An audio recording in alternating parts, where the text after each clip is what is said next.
completar las reflexiones sobre la oración mental. Vimos ayer el aspecto, digamos, más intelectual de meditación y ahora vamos a subrayar de nuevo. De hecho, aquí hay bastante repetición, ya lo sé, pero bueno, con algunos matices que ayudan a completar, ¿no? Porque, como hemos insistido desde el principio, la oración es un diálogo de amor y, por tanto, en toda forma de oración el amor es lo que tiene que predominar. Y también en la que llamamos oración mental o meditación, el acento hay que ponerlo en los afectos, en el corazón, en el amor, ¿no? Aunque intervenga la inteligencia, como dijimos ayer, con algunos aspectos también importantes, ¿no? Por tanto, hablar de oración afectiva lo que nos sigue recordando es eso, que lo importante son los afectos, el amor, ¿no? O dicho de otra forma, recordando una idea que salió al principio también, lo importante es el fondo, no los sentimientos, ¿no? Que es una tendencia que tenemos ahora todos a confundir amor con sentimientos, bueno, todos o muchos, ¿no? O sea, lo que se valora más, y en algunos de los textos que hemos ido citando en estas clases se ve, es la voluntad, el deseo, el corazón, no los aspectos más superficiales o externos del amor, ¿no? Es la voluntad que se une a la voluntad de Dios, el deseo profundo del alma que busca a Dios, y el corazón que, como ya hemos visto, siempre representa lo más íntimo, lo más profundo y al mismo tiempo lo más abarcante de la persona humana. Bien, todo esto está más o menos dicho, pero conviene repasarlo, ¿no? El catecismo, cuando habla de esto, insiste en una idea que esta sí que no he hablado tanto de ella, pero que es importante, ¿no? La idea de la conversión del corazón. Es decir, que bueno, tiene que ver con lo que vimos ayer de la humildad. O sea, en el fondo de toda oración siempre hay una actitud de cambio, ¿no? Convertir significa dar la vuelta, ¿no? Dar la vuelta. Es el origen de la palabra conversión, que en griego es metanoia. Es decir, que siempre hay que rectificar, siempre hay que cambiar, siempre hay que buscar esa apertura hacia Dios de la que ya hemos hablado, que es sobre todo una actitud de conversión. O dicho de otra forma, con esto se quiere advertir de que, ojo, que el corazón puede engañar. Entonces siempre hay que estar muy atentos para enfocar el corazón hacia Dios, ¿no? O sea, convertir también tiene el sentido de dirigir hacia, ¿no? Me convierto, cambio de dirección para dirigirme hacia Dios. Entonces el esfuerzo de la oración es dirigir el corazón a Dios, ¿no? Y por tanto tener cuidado de otros afectos o otros engaños que nos puedan separar de Dios, ¿no? O sea, esto es un matiz fundamental cuando hablamos de el corazón en la oración o de amor en la oración. Otro aspecto que subraya también toda la tradición cuando se habla de esto, y lo subraya también el Catecismo de la Iglesia Católica, es la necesidad de fortalecer la voluntad. Incluso hay un apartado en el que no me voy a detener, porque no podemos detenernos en todo, pero muy interesante en el Catecismo, que habla del combate de la oración. O sea, que la oración necesita también un ejercicio ascético de combate, de lucha, de esfuerzo. Porque ese es el verdadero amor, ¿verdad? Esa es la verdadera voluntad. De nuevo, si uno se deja llevar solo por los sentimientos, puede ser una cosa muy etérea o, ¿cómo podríamos decir? También como, no me sale ahora la palabra, ¿no? Como demasiado dulzona o demasiado tierna, demasiado sensible, ¿no? Y hay que buscar la reciedumbre de la voluntad en la oración. O sea, el amor no es incompatible con la reciedumbre, todo lo contrario, ¿no? Y sobre todo esto hace referencia a lo que veremos enseguida de las dificultades en la oración, ¿no? Que uno está dispuesto a luchar o si no esas dificultades se te comen, ¿no? Hay que tener un espíritu, por tanto, también de lucha, ¿no? En la oración. Otra idea fundamental, que eso ya nos irá llevando hacia la última parte sobre la mística, es que hay que buscar un enamoramiento cada vez más profundo con Dios. No nos podemos conformar. En la primera parte hablamos del arrebato del corazón, con esas palabras de Juan Pablo II, que ahora al hablar de la mística quedará más desarrollado. Es decir, no conformarse con lo que uno ya tiene, ¿no? Buscar siempre un nuevo enamoramiento con Dios, una nueva intensidad en el amor. Y finalmente, un signo, esto más que una característica como estas es un signo de que se va avanzando en la oración afectiva, es encontrar el reposo, la paz, la quietud, el abandono en Dios. Por ejemplo, Santa Teresa de Jesús a esto le da muchísima importancia. Incluso habla de un tipo de oración que viene a ser un tipo de oración intermedia entre esta oración y la contemplación, que le llama precisamente oración de quietud. Usa esa expresión repetidamente y lo explica con mucho detalle, ¿no? Y lo ve así, como un paso necesario para después ir alcanzando la contemplación, ¿no? Dicho de otra forma, una oración inquieta, tensa, nerviosa, es signo de que no se está haciendo muy bien, ¿no? De que no está realmente abandonada en Dios, ¿no? Incluso en un tema clásico de la teología espiritual que se llama discernimiento de espíritus, que por ejemplo lo desarrolla mucho San Ignacio de Loyola, por eso el Papa Francisco habla mucho de discernimiento, ¿no? Uno de los criterios que se da para saber si lo que a uno le pasa en su interior viene de Dios o no, es precisamente esto. Lo que viene de Dios da paz, lo que viene del diablo engaña y por tanto es tensa, pone nervioso. La paz es siempre un signo de la presencia de Dios, un signo de la presencia del Espíritu Santo. Y por eso es un signo de que uno va avanzando en el camino de la oración, lo cual es compatible con estar pasándolo mal o que uno sufra, pero hay una paz de fondo. Puede haber problemas externos y problemas incluso psicológicos o lo que se quiera, pero en el fondo del alma hay una quietud, un abandono, una paz, porque hay esa unión con Dios, ¿no? Que es fruto del amor. Bien, por supuesto, otro criterio, un segundo criterio evidentísimo y que no podemos olvidar nunca, son las obras, ¿no? Uso aquí la famosa expresión, obras son amores. De hecho, ayer mismo, cuando citamos, si recuerdan, ese texto de Santa Teresa en que hablaba de una monja que había alcanzado la contemplación rezando el Padre Nuestro, precisamente ella, uno de los criterios que decía, por lo que me di cuenta de que era verdadera contemplación, es porque sus obras respondían a eso, ¿no? Porque realmente se comportaba externamente como una persona con vida interior, ¿no? Entonces, las obras son claves y son un signo, si uno supuestamente está haciendo la oración muy bien, pero luego no cuida las cosas elementales, ¿no? Muy especialmente la caridad con los demás.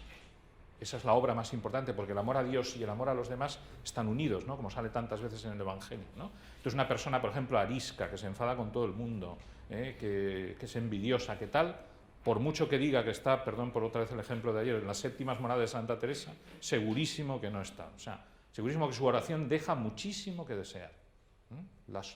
Por sus frutos lo conoceréis. Es una frase famosísima del Evangelio que se aplica a muchas cosas y en particular a esto, ¿no?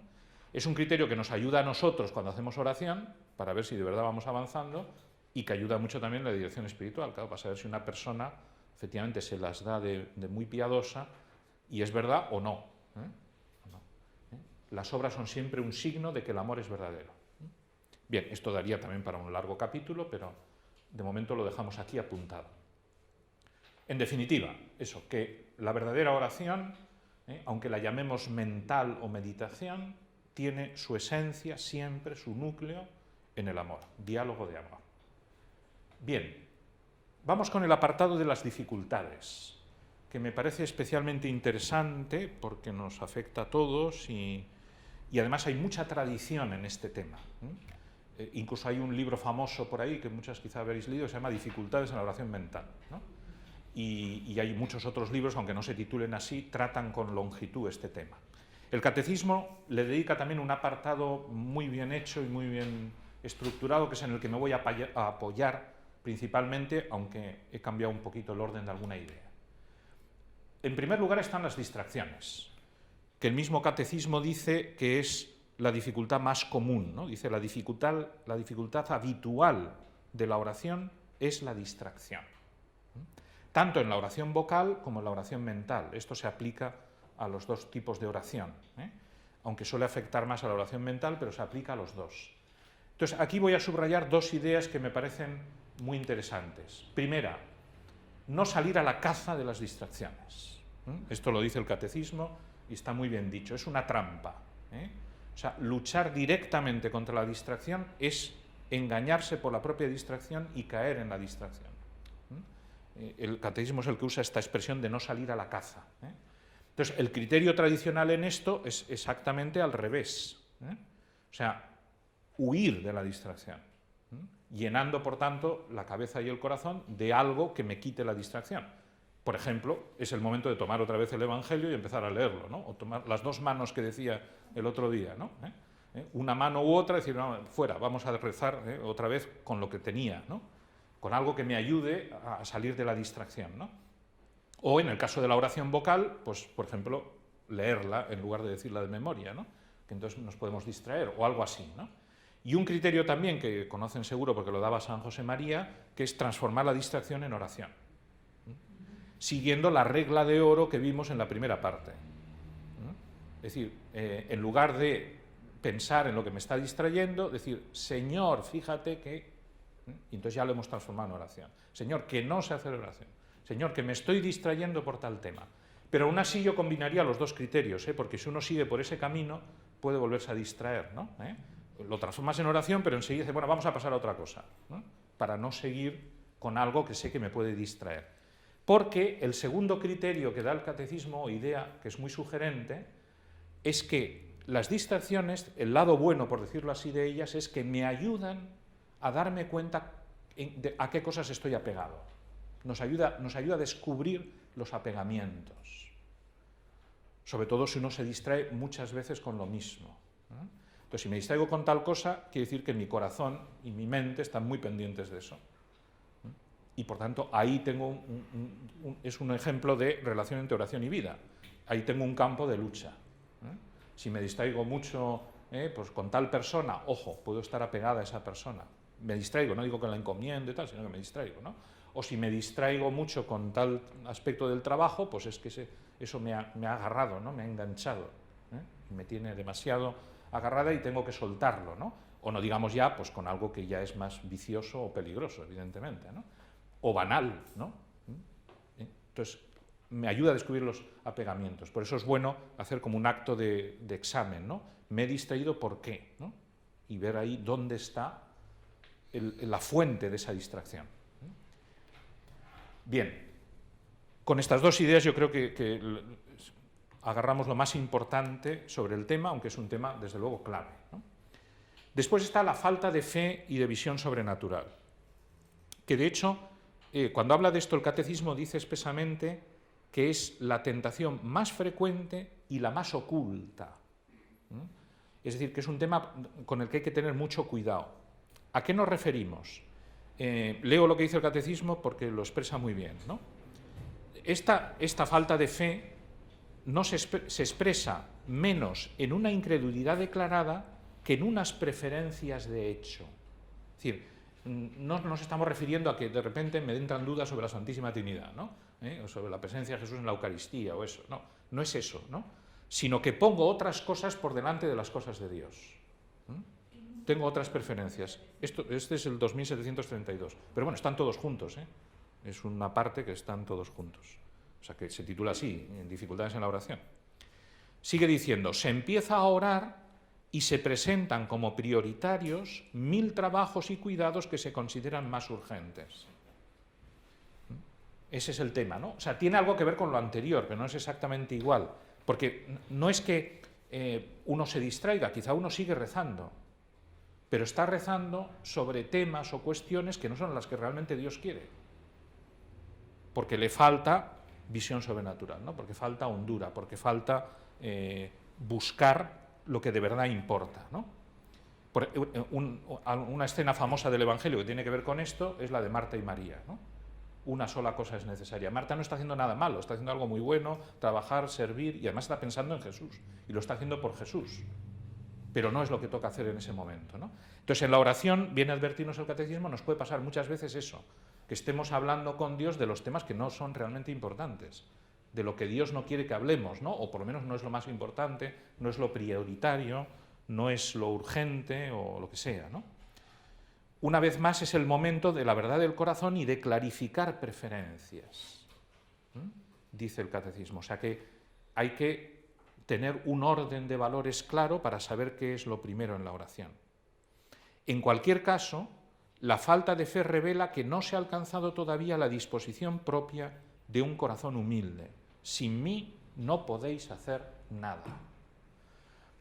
Un pequeño signo de esto puede ser que en ese binomio que estamos hablando continuamente, él y yo, la oración es el tema de mi vida, es conocerle y conocerte, etcétera, que abrumadoramente o demasiado abunde el yo, ¿no? Lo mío y lo mío y lo mío y lo mío. Y hablemos poco de lo suyo, ¿no? De Jesús. Por ejemplo, si uno se pasa unos cuantos días sin usar para nada el Evangelio en la oración, mal asunto. Ahí hay algo que no va bien. Porque quiere decir que no estamos hablando de él, que solo estamos hablando de yo, ¿no? O los demás también son un criterio, ¿no? Que lo hemos dicho antes al hablar de los afectos, ¿no? También es un criterio, es decir, ¿cuánto tiempo hace que en mi oración es solo yo y no hablo de otros con Dios, ¿no? De mis amigos, de la labor, de lo que sea, ¿no? De mi familia. Todo eso son signos de que efectivamente he cambiado el orden de preferencias, ¿no? Y sobre todo subrayo esta última frase, que es la cita del Señor, ¿no? Sin mí no podéis hacer nada, ¿no? Entonces, eso, en el fondo estamos entrando en el monólogo, ¿no? Porque ahí Dios no está realmente presente. Bien, por aquí, como veis, todo esto da para bastante, solo estoy apuntando la idea básica, pero daría para desarrollar mucho más. Tercera cuestión, que de hecho son varias, o sea, tercera dificultad o grupo de dificultades. El catecismo lo llama las mentalidades de este mundo, a las que tenemos que hacer frente porque hay muchos peligros que efectivamente con facilidad nos distraen de la oración, ¿no? Y para los que tenemos vocación además de contemplativos en medio del mundo, esto es muy importante, porque el camino, de hecho lo dice también el catecismo, no es aislarse de todo eso, sino reconducirlo hacia Dios, claro. En concreto, todo el asunto que tenemos ahora del relativismo tanto intelectual como moral. Esto puede afectar y afecta de hecho a la oración de muchos cristianos, ¿no? Lo verdadero, dice el catecismo, sería sólo aquello que se puede verificar por la razón y la ciencia. Ahora bien, orar es un misterio que desborda nuestra conciencia y nuestro inconsciente. Entonces, la mentalidad excesivamente racionalista que nos invade. Perdón, aquí me he saltado de una cosa a otra, y esto lo había puesto luego. No. He incluido aquí el cientificismo, ¿no? Bien, pensaba que lo había puesto separado, ¿no? La razón y la ciencia, ¿no? Entonces, si uno, claro, la oración no entra dentro de los cánones científicos, racionales, etcétera, ¿no? Y entonces ahí hay un peligro claro de que veamos la oración como inútil o por lo menos no muy útil, ¿no? Lo mismo pasa con el segundo, que va directamente a este tema, el utilitarismo, ¿no? Es valioso aquello que produce y da rendimiento. Esta es una idea muy metida en la sociedad actual. Luego, la oración es inútil porque es improductiva. Y atención mucho a esto, porque aquí se puede meter mucho el tema de la profesionalitis y parecido, ¿no? Es decir, no, es que el trabajo es mucho más importante, ¿no? Es que tengo unas cosas súper urgentes en el trabajo, y uno va dejando la oración, abandonando la oración o posponiendo la oración, ¿no? Volvemos al caso de Marta y María. Eso está muy metido ahora. Y de hecho hay mucha gente que no reza por eso, ¿no? Porque se deja llevar por el activismo, ¿no? Pero yendo más al fondo, puede haber esa mentalidad de decir, bueno, ¿de qué para qué sirve, ¿no? ¿De qué me sirve? Esto tiene relación con lo que veíamos ayer de las religiosas contemplativas, ¿no? ¿De qué sirven estas mujeres ahí en un convento rezando? La mentalidad pragmática está muy metida, y es muy, muy fácil que se nos introduzca también en el mundo interior. Y luego el hedonismo, claro, ¿no? El sensualismo y el confort adoptados como criterios de verdad, de bien y de belleza. ¿Y a qué lleva eso? A que, pues, un poco volvemos a otra idea que ya ha salido. Si no me siento a gusto en la oración, si no me siento bien, si no descubro un atractivo sensible en la oración, pues la voy dejando, la voy abandonando. Porque efectivamente la oración no produce siempre esos efectos, ¿no? O caigo en esos métodos que decíamos ayer, que son orientales o parecidos, que son más relajantes, más producen más placer, producen mejores sensaciones, ¿no? Y voy buscando eso en lugar de lo que decíamos hace un momento, que es el fondo de la voluntad, no la superficie, los sentimientos, sino el fondo de la voluntad, ¿no? Entonces, esta fuerte tendencia que hay ahora a confundir amor con placer y con placer sensible también nos puede afectar a la oración, ¿no? Y que acabe siendo algo muy superficial, ¿no? Y por tanto no sea verdadera oración. Pero al final dice el catecismo, no sé si lo he puesto aquí también, sí, no huir, no huida, me he adelantado antes, ¿no? Por reacción contra el activismo se da otra mentalidad, según la cual la oración es vista como posibilidad de huir de este mundo. Pero la oración cristiana no puede escaparse de la historia ni divorciarse de la vida. Esta no es la solución. De hecho, los buenos religiosos contemplativos esto lo tienen muy claro, ¿eh? Si alguien viene aquí para huir del mundo, no es su vocación, fuera. Porque puede haber gente que acuda a un monasterio precisamente por eso, por un cierto hastío, ¿no?, del activismo que nos rodea y del hedonismo, etcétera, y vaya al monasterio como un refugio, ¿no? Es decir, esto no es un refugio, ¿no?, para huir de los problemas, ¿no? Aquí se viene algo muy serio y que también exige esfuerzo, ¿eh? De hecho, hay un fenómeno que ahora se da bastante, no sé, aquí en Argentina no sé, pero en España se da bastante, relativamente, no en grandes números, pero gente que se va de vacaciones o unas semanas a un monasterio, a huir de todo. Y los monjes, los monasterios clásicos, los de varones, por lo menos los de mujeres es más raro. Los de varones suelen tener una zona de hospedería, ¿no?, que es clásico, ¿no?, porque además llevan dirección espiritual de gente, hay gente que se dirige con los monjes y va allí, ¿no? Y entonces pasan ahí unos días. Pasa que los monjes, que son muy sensatos, ponen una condición, que es que participen en los actos de oración del monasterio, claro. Entonces que acudan a la misa, a las vísperas, a no sé qué, ¿no?, que no estén simplemente ahí, aislados, ¿no? Pero hay gente que se da cuenta de eso, o sea, que necesita huir, porque está asfixiada por el mundo. Pero, bueno, una cosa es que uno dedique unos días a eso no pasaría nada, ¿no?, incluso puede ser muy bueno, ¿no? Pero no podemos huir del mundo, es decir, al revés, la oración tiene que ser el camino para reconducir todas estas cosas, y ayudarnos a volver a afrontar, como diremos en los últimos momentos de la clase, los problemas de la vida desde la oración, precisamente, no a huir de ellos. Bien, otro capítulo en relación, dentro de este tema todo amplio de las dificultades en la oración, es el tema de los fracasos, ¿no?, que pueden ser de distinto tipo, ¿no? Que estoy desanimado, aquí he puesto alguno, que estoy triste, decepcionado, etcétera, ¿no? Leo también lo que dice el catecismo, porque lo dice muy claro, ¿no? Desaliento ante la sequedad, tristeza de no entregarnos totalmente al Señor, porque tenemos muchos bienes, aquí hay una alusión a la famosa escena del joven rico, decepción por no ser escuchado según nuestra propia voluntad, herida de nuestro orgullo que se endurece en nuestra indignidad de pecadores. Esto lo hablamos ayer, el que es muy pecador, ese texto de San José María, ¿no?, que es muy pecador y dice, uy, ¿cómo voy a rezar yo? O el que ha cometido un pecado muy gordo que no se esperaba y que se humilla en mal sentido y piensa que Dios no le va a escuchar, ¿no? Alergia a la gratuidad de la oración, etc. La conclusión es siempre la misma. ¿Para qué orar? ¿Para qué? Si no sale, si Dios no me escucha, si estoy cada día peor, si estoy más triste, si estoy más seco. Y contesta el catecismo, es necesario luchar con humildad, confianza y perseverancia si se quieren vencer estos obstáculos, ¿no?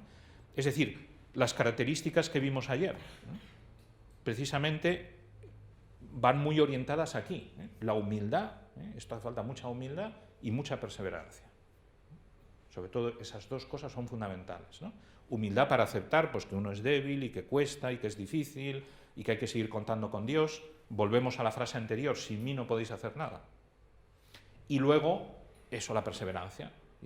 Perseverancia, perseverancia, perseverancia, porque de esos estados se sale, si uno no se desalienta, ¿no?, como leímos también en un punto de San José María.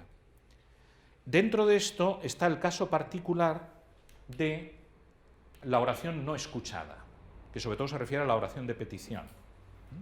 Esto aparece, se encuentra muchísimo, muchísimo. Incluso hay un colectivo, perdón por citarlo así, pero también en el que se da especialmente, que son las madres. O sea, la madre que te viene, que llevo años rezando por mi hijo, por mi hija, no sé qué, y Dios no me escucha, y Dios no me escucha, y Dios no me escucha. Pero no es el único colectivo.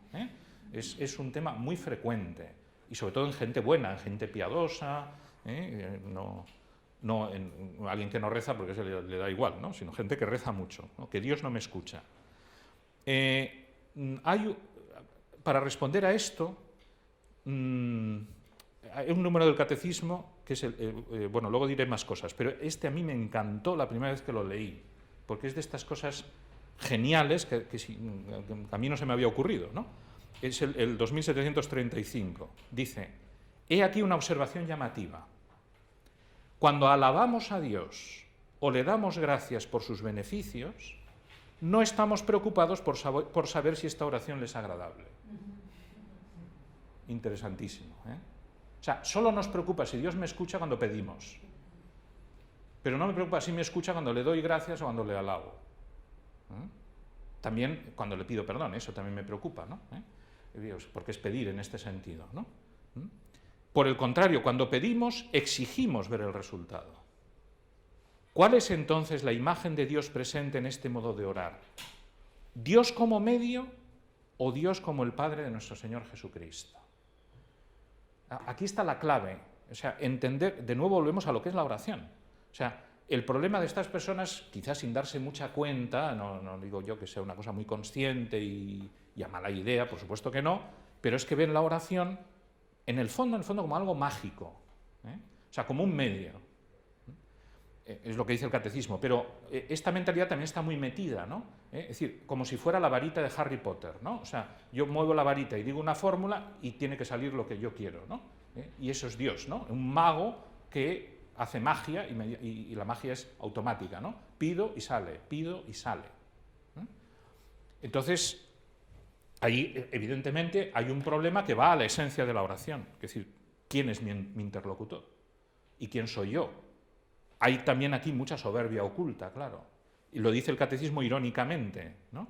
Lo he dicho antes, vamos a ver dónde era. Bueno, eso, vamos, lo he leído antes, pero ahora no sé dónde lo he leído. Era en el punto anterior. Sí, desaliento. Bueno, es igual. Pero había una frase irónica que venía a mostrar eso, que en el fondo lo que hay es, decepción por no ser escuchados según nuestra propia voluntad. Claro, o sea, quiero que Dios haga lo que yo quiero. Entonces, aquí el modelo, es una vez más, ya lo vimos, la oración de Jesucristo. No se haga mi voluntad sino la tuya. Jesús manifiesta su deseo, y como vimos lo manifiesta una vez, otra vez y otra vez. Es más, podríamos decir que su Padre no le escucha, porque Él le pide, aparta de mí este cáliz, y de hecho no lo aparta. Entonces podría ser un caso de estos. Jesús ha pedido algo y su Padre no le ha escuchado.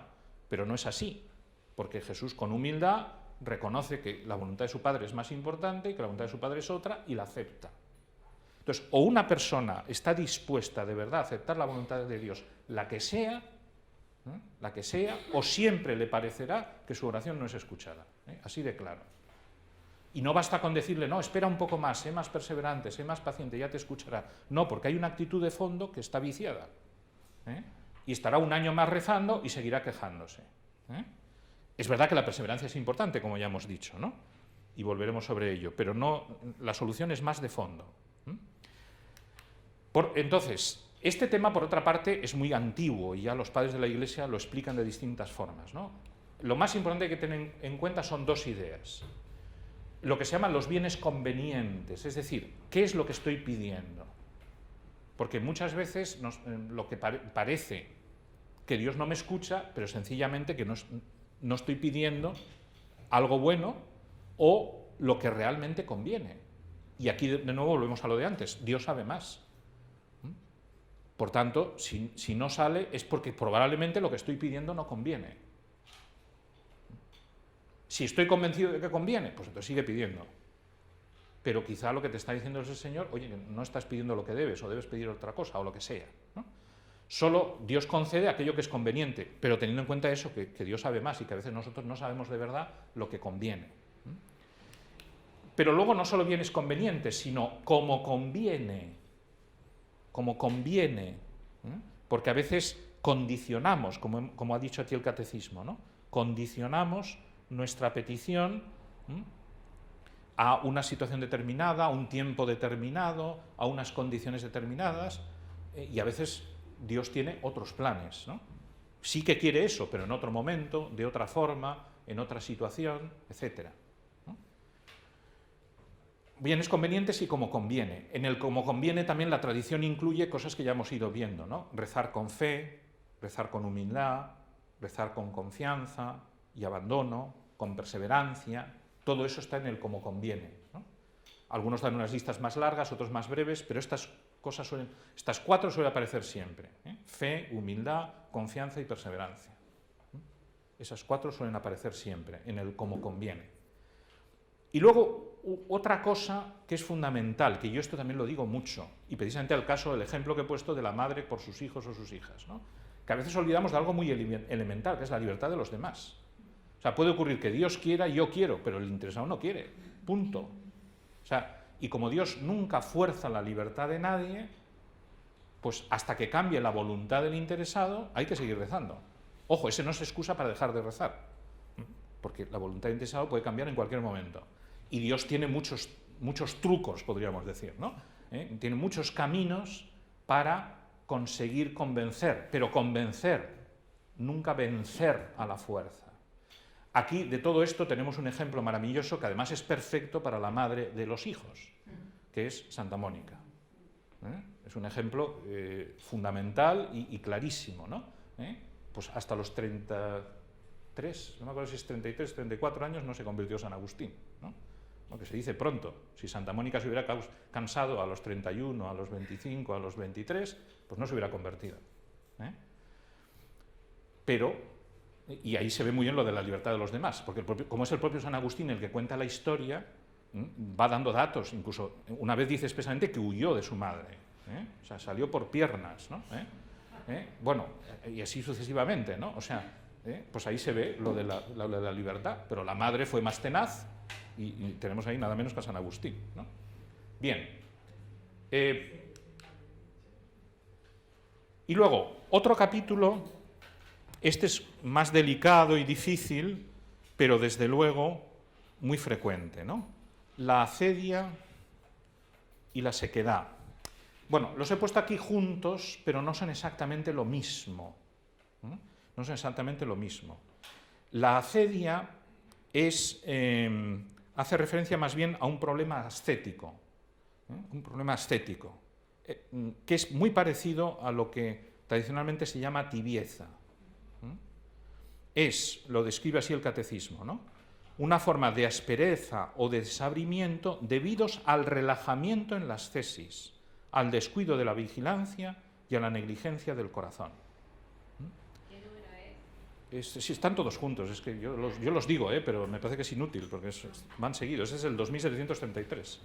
Ya digo que es todo un apartado en el que está todo el tema de las dificultades, ¿no?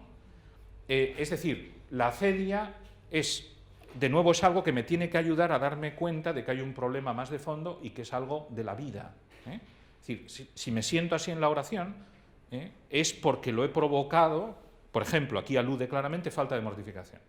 Este es otro tema clásico, que tampoco he desarrollado aquí mucho, pero ahora es un buen momento para decirlo, ¿no? Que es el equilibrio entre oración y mortificación. Eso es fundamental. Algunos autores espirituales clásicos hablan de las dos alas, ¿no? Para volar necesito dos alas. Con una sola no se vuela.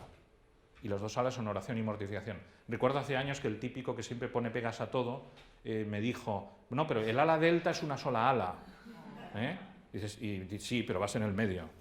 Ojo. Si te pones en un extremo del ala delta no vuelas, Es decir, son dos, de hecho, es una dividida en dos, o sea, en un extremo no vuelas. Hace falta dos, ¿no? Pero de todas formas los ejemplos son ejemplos, nunca hay que llevarlos al extremo, pero es una imagen gráfica, ¿no? Entonces, la acedia es un signo de eso, es un signo de que puede que esté rezando mucho, pero como hay tibieza, no hay espíritu de sacrificio, hay relajamiento, etcétera, en las cesis, entonces la oración acaba siendo muy molesta, ¿no? Porque uno no está a gusto ahí, pero porque se lo ha buscado, ¿no? También puede ser con el relativo Sí, también, sí, es otro síntoma que tiene relación con esto, ¿no? En cambio, la sequedad es algo no buscado, algo que viene, que tiene que ver con algo que veremos enseguida cuando hablemos de la mística, que es la famosa noche oscura. Pasa que tiene distintos niveles, ¿no? La sequedad en la oración. Entonces, la sequedad en la oración, por tanto, otra cosa, perdón, es que es difícil a veces distinguir desde fuera cuál de las dos es. Entonces, volvemos al criterio de antes, las obras, ¿no? Una persona que dice que está seca en la oración, pero luego es una persona trabajadora, mortificada, virtuosa, que lucha, que se ve, o sea, que hace, pues eso es que está pasando un momento malo, sin más, una noche oscura, y entonces hay que ayudarle pues, a perseverar en la oración y a seguir y hacerle ver pues, que ahí no pasa nada, ¿verdad? Es una prueba que Dios permite para purificarse. Luego diré un poco más cuando hablemos de la noche oscura. Pero si efectivamente externamente hay signos de falta de sacrificio, de falta de, eso, de tibieza, de falta de esfuerzo, de lucha, entonces el remedio está ahí. Por supuesto sin dejar la oración, pero hace falta algo más que la oración para equilibrar, ¿no? Para que haya las dos alas. Bien. Bueno, ya está bien de dificultades. Vamos un poquito con Yati. No he hablado apenas de los ángeles, que es un tema que a mí me encanta, por cierto. Si no me dedicara a la teología espiritual, me dedicaría a la angeología. Me encanta el tema de los ángeles. Entonces, que también son intermediarios, también nos rezamos con ellos, etc., ¿no? Vamos a oír una canción que es una oración a los ángeles, que yo no la conocía, de verdad, hasta que la oí a Jackie Banco con Plácido Domingo, nada menos. Es un dúo muy bonito, como ahora verán, que publicó Plácido Domingo en un disco suyo hace 2 años, en Navidad, y luego Jackie lo ha sacado después, el mismo dúo, en otro disco suyo esta Navidad pasada, ¿no? De hecho, también tienen otro dúo los dos con la canción que vimos ayer de Pie Jesu, con una variante de esa canción. El texto dice así: ángeles de la guarda en torno a mi cama, se unen a mí en mis oraciones, disipan las sombras en torno a mí, alejan los fantasmas. Ángeles de la guarda que me confortan si me despierto por la noche.